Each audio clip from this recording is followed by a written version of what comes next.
are you? Hello, hi.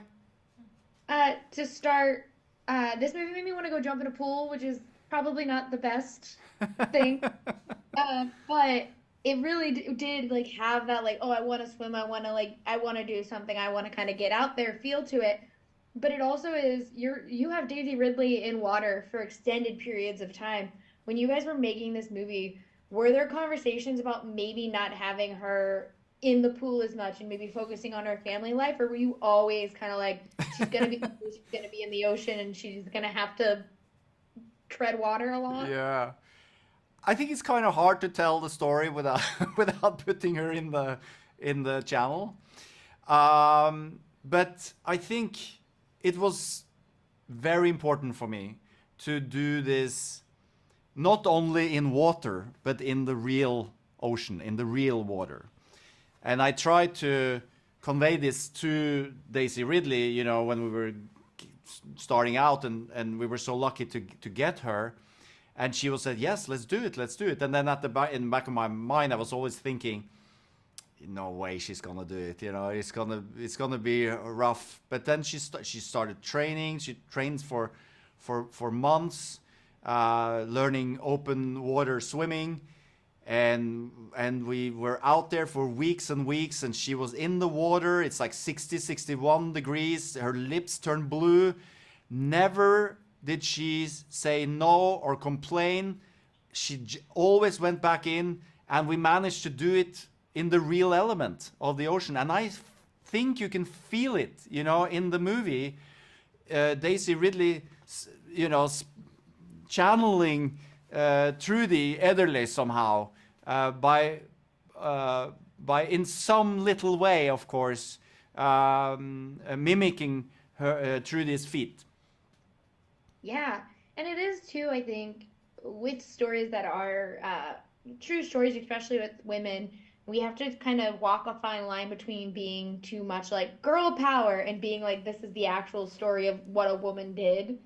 And I think this movie does a really good job of not being like, yay, women, we can do everything, but being like, no, we can. Look at what this woman did. How did you kind of navigate making sure that she didn't come across as a caricature, but really was like the essence of Trudy and made sure that we understood what this woman was capable of? Yeah. Well, it was a terrific script by Jeff Nathanson. Some of the best I've ever read. I think it had that balance, and I didn't really think about it like that. For me, it was just telling her story and the story about her family and the people around her and how they also react to this. Because girl power, yes, but she was willing to die to Hmm. prove her point. She was willing to risk everything. And that's that I felt was my biggest job, like to try and understand that, and try to have the audience understand why she did that, and by showing the times she was living in, and the suppression that especially women in sports at the time had. Men truly didn't want them to compete or be in the Olympics or be, doing anything, and they had all kinds of excuses for that. And to some extent, it still continues today. So I think it's important to know our history, and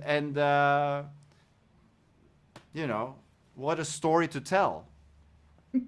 Yeah, and I have to say, as somebody who is a Doctor Who fan, it hurts my soul to really be like, hey, I can't like Christopher Eccleston in something, but I was like, I don't like this man. And granted, it's a testament to Christopher Eccleston, but it is you.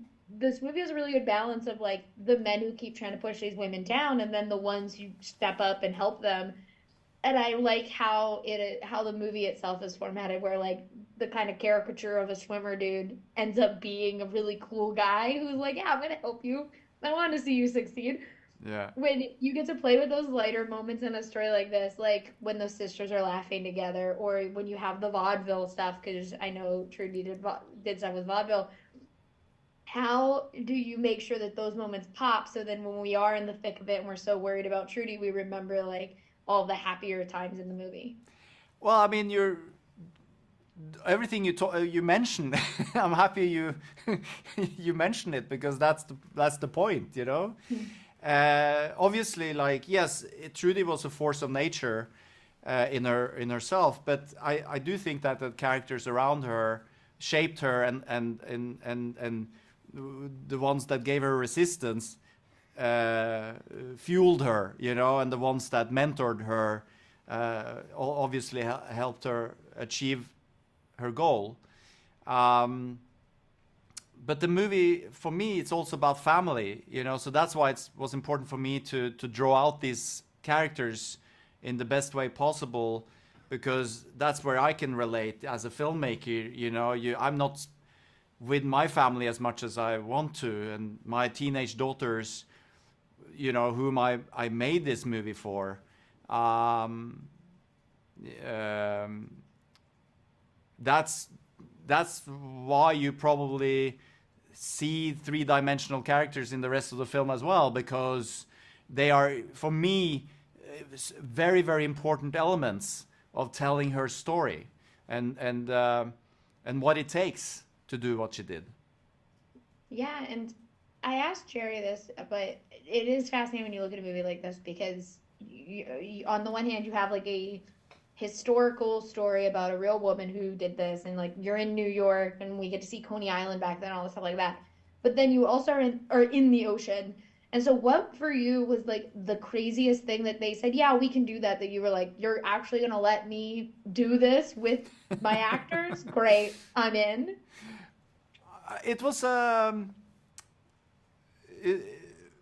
in the nicest way I can put it. It was a demand from me. You know, I didn't want to do the film on blue screen. I didn't want to Hmm. do that. I think there's a blue screen fatigue out there. You know, and it's not to say. I mean, of course, we have VFX in the film, but it was very, very important for me to be on the ocean. I like being on the ocean. It's hard, and it's always hard making a movie, but you add, you know, all of these moving bits and pieces, literally moving bits and pieces.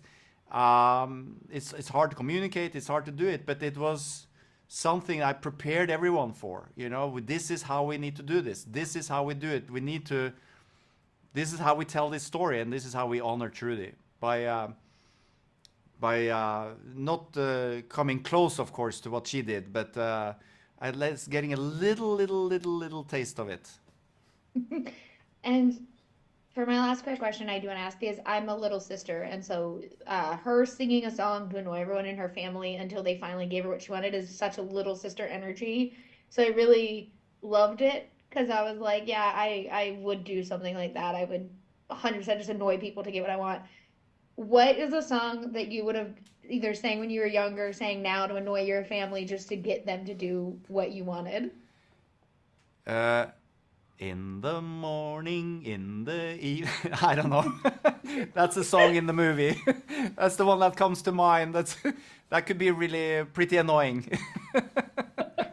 I respected it though. I was like, she Yeah, knows what she wants. yeah, But yeah. thank you so much for talking with me. I really loved the movie, and I can't wait for people to get to see it. Great. Thank you so much. Thank you.